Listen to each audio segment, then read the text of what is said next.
What's up everyone? John Rettinger from Techno Buffalo here with a full review of one of the most hyped tablets of the year. It is the Asus ePad Transformer Prime. It is the first Tegra 3 quad-core tablet on the market. Let's go ahead and dig in and see if there's more than meets the eye of this thin little package.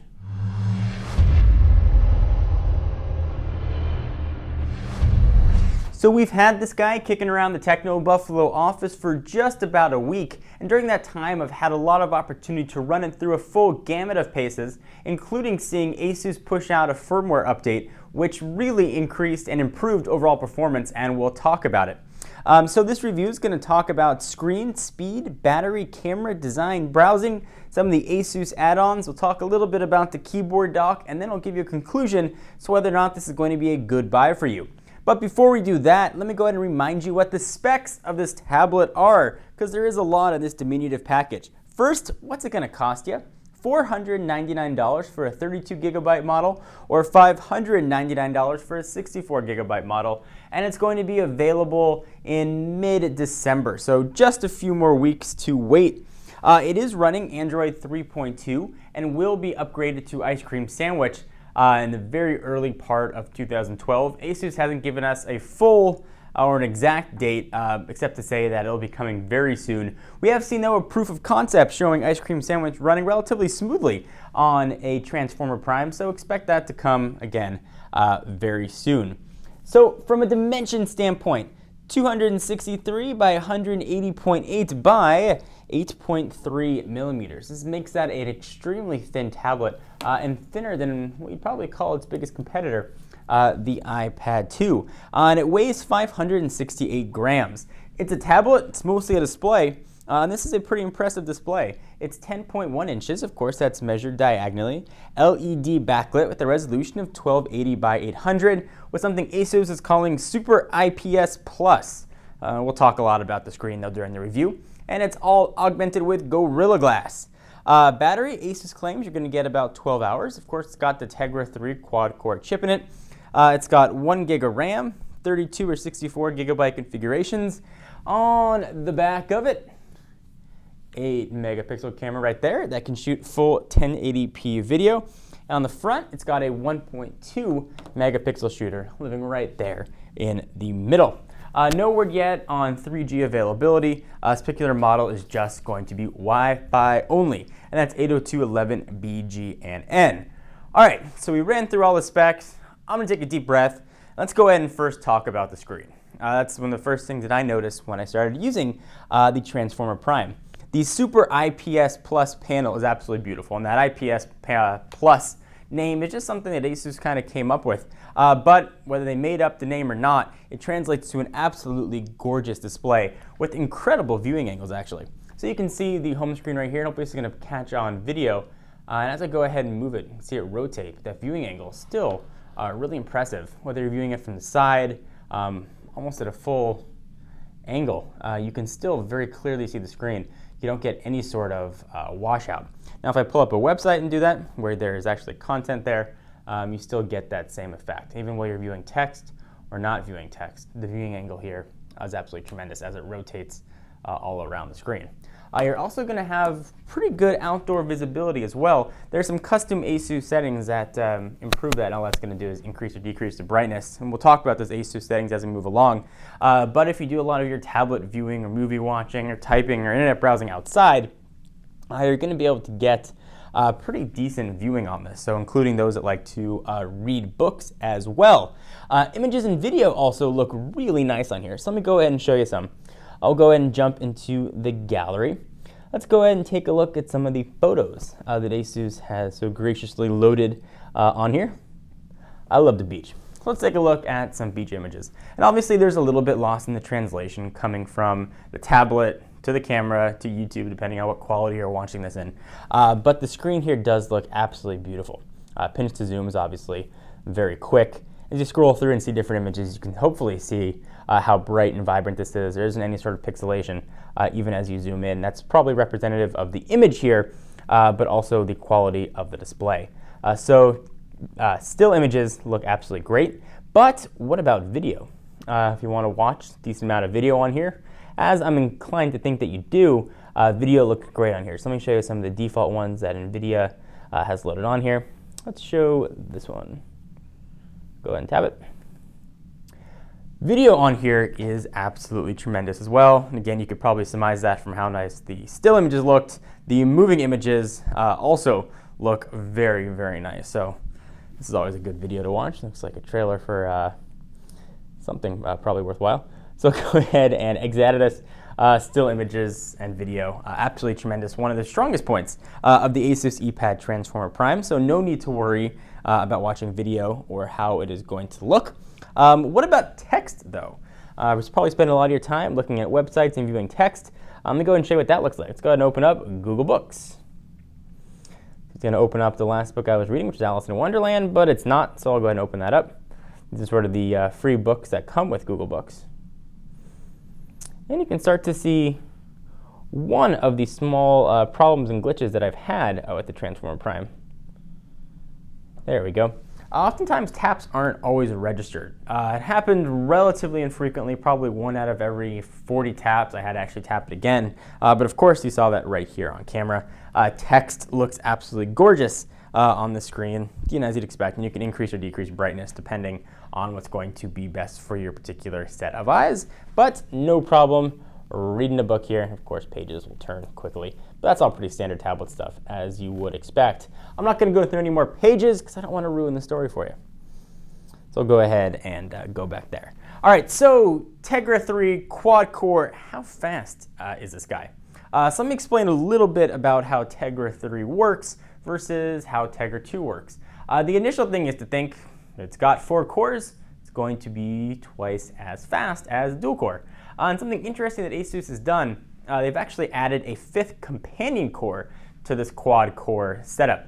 So what that 5th companion core is going to do, it runs at a low power consumption and a low processor speed, around the 500 megahertz setting. And it's going to do a lot of the background stuff that ordinarily all cores would have to be doing. So if you've got it turned off or on standby in your bag and it's pulling an email, the companion core is going to do that. Keeping video playing, you don't need all 4 cores for that. Companion core is going to do it. So a lot of the intensive or the non-intensive stuff is going to be done by that companion core, which is going to mean not only are you going to get really improved performance, about 40% better performance, you're also going to get better battery life, which again is something we're going to talk about. But I do want to give a bit of perspective on how this quad core works. And it's extremely fast. Things here work absolutely tremendously. Whether you are opening apps or opening games or playing games, the speed and performance here are absolutely tremendous. And I think it's really nicely illustrated by the Shadowgun game, which looks absolutely gorgeous and almost like a PS2 original Xbox type quality. You've got a sort of a Gears of War type game here, Shadowgun. It looks absolutely great. You can use wireless controls with this, so you can use, Asus sent us a Logitech wireless gamepad that we were using to game on our HD TV. It's got HDMI out on the side. You can go ahead and plug that into your television. But gaming looks absolutely beautiful. You can see right here, this is sort of hard to parallel from the tablet world. So you can see it looks like controls are kind of standard. It's a third-person shooter. But it just looks, again, absolutely gorgeous, and the performance here is great. You can see some of the attention to detail when you look at the background graphics, and if you see some water, things here just look absolutely great. And I've said great many times, but that's really what I feel about the processor here. Things are just very quick, and everything opens up about as fast as you can expect. So camera, things are opening up pretty fast. Go ahead and jump on into camera. We'll talk again a bit more about that as we go. If you are all about the benchmarks, we did run an article benchmarking this guy. We used a variety of different benchmarking tools, including Quadrants, Antutu, CF Bench, and Nenomark 2. And again, link will be down below if you want to check out what the scores were. Moral being very, very, very fast. This is the honeycomb experience that Android fans were expecting. This is a tablet experience that, tablet users deserve.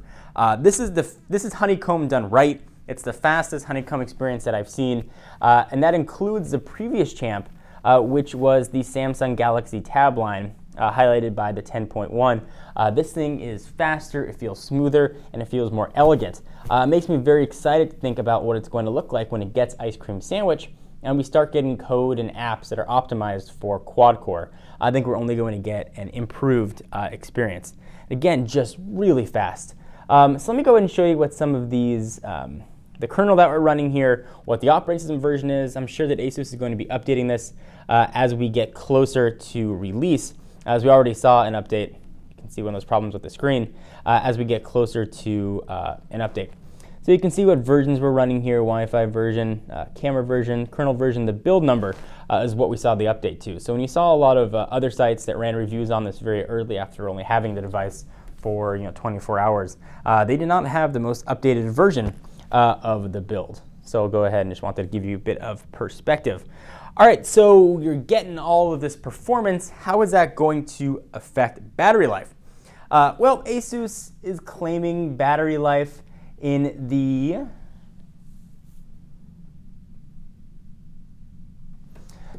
12-ish hour range. I got an honest 9.5 hours. And that was a 9.5 hours on about 60% brightness. I wasn't trying to do anything that I wouldn't ordinarily do with a tablet.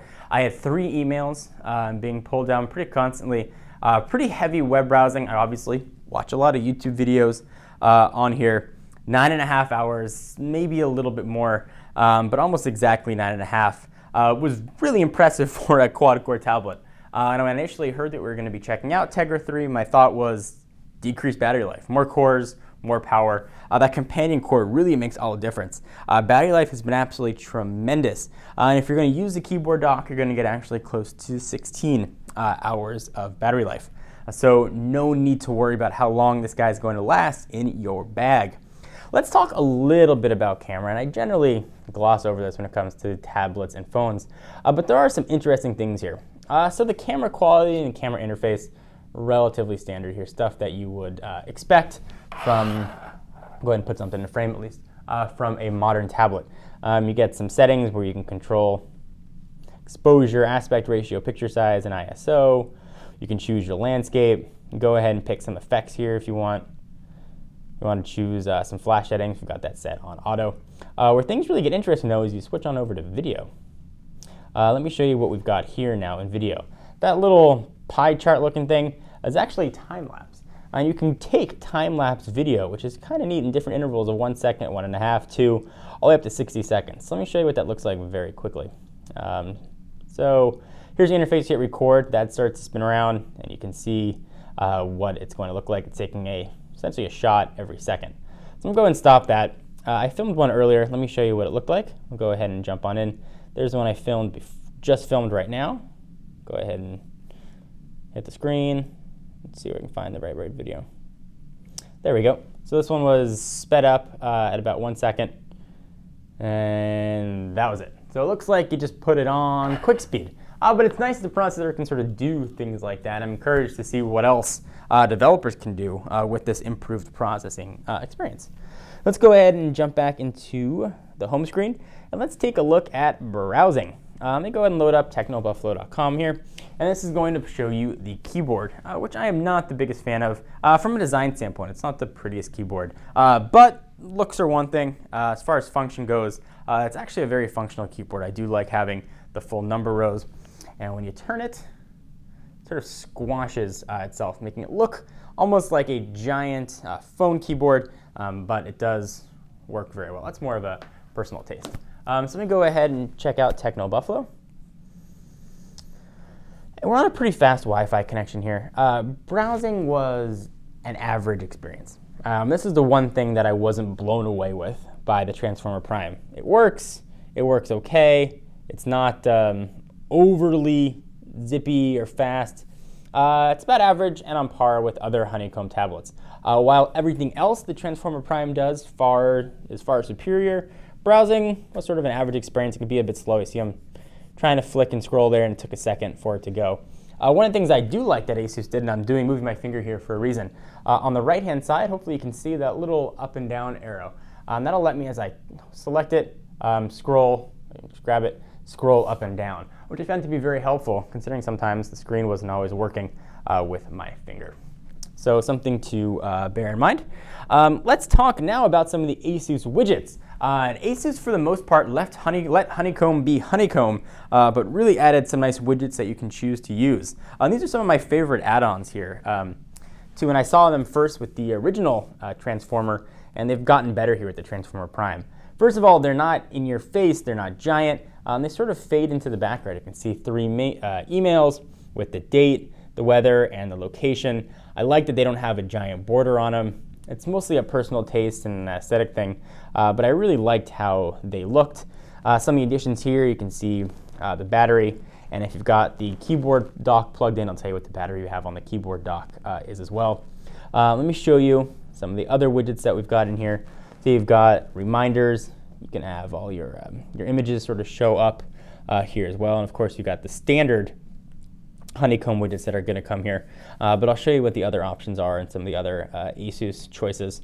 You can see just a few of them right there, and then you get into the standard honeycomb widgets, which become more and more useful as the days go by. The more I use them, the more I enjoy the ability to have widgets. All right, so let's talk just a little bit about the keyboard dock, because without it, you can't really call this guy a transformer. It's not transforming into anything. It's just transforming into a tablet. So this is the keyboard dock that essentially is going to turn this into a full quasi-functional laptop. So I'm going to talk about this just a little bit, and we'll do a follow-up review of the keyboard dock. It's $150. The keys are a little bit on the small side, as you'd expect from something that's sort of tablet-sized. If you compare it to, say, the Apple wireless keyboard, you can see a little bit of difference there in the size. That being said, the keys have relatively decent throw to them. It's a comfortable keyboard to type on. I did, while typing, I was writing up a couple articles, my wrist did get to feel a little bit cramped. The angle of typing was a bit weird. It's sort of smaller here, so there wasn't much room for my wrist. I had to almost prop them up a little bit. That may be unique to me, but doing a lot amount of typing, I found it to be a bit uncomfortable. One thing I did like, though, and I know this runs counter to some other things you may have read, I enjoyed the trackpad. I found it to work very well. It was pretty smooth, and the buttons here worked very, very well, whether or not I was clicking, and I was able to scroll and pinch and zoom. It does have multi-touch capabilities here. The best part about this tablet, though, at least in my opinion, the best thing it does is it increases battery life to 16 hours, and it's going to charge your tablet while you are using it, which is quite nice as well. It's going to sort of kill its own battery to make sure your tablet can live a little bit longer, and it just goes ahead and drops right in. Pull the camera up a little bit so you can see what things look like here. We'll go ahead and go home, and I now have a little bit of a cursor. Hopefully you can follow it here. It's right in the middle of the screen where those sixes are. You can go ahead and select whatever you like. So I want to jump to settings. I can go ahead and jump into settings, and I'm using 2 fingers to scroll. I'll show you that here, and the screen is scrolling. So something to bear in mind. Is it worth $150? Probably I wouldn't run out to buy the keyboard dock. It doesn't add a giant amount of bulk. I would recommend this, though, for students who want to use this as perhaps a laptop replacement and really need an improved battery. It's not overly ugly. You do get a full size, living on this side, SD card slot.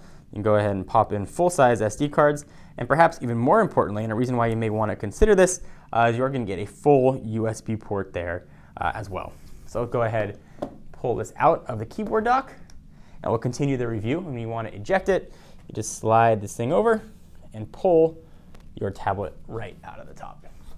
And again, that did add to about 16 hours of total battery life. So if battery life is important to you, or one of those reasons I mentioned, you're going to want to consider this. So I'm sure you can surmise at this point what my opinions and feelings are of the Transformer Prime. It is a tremendous tablet.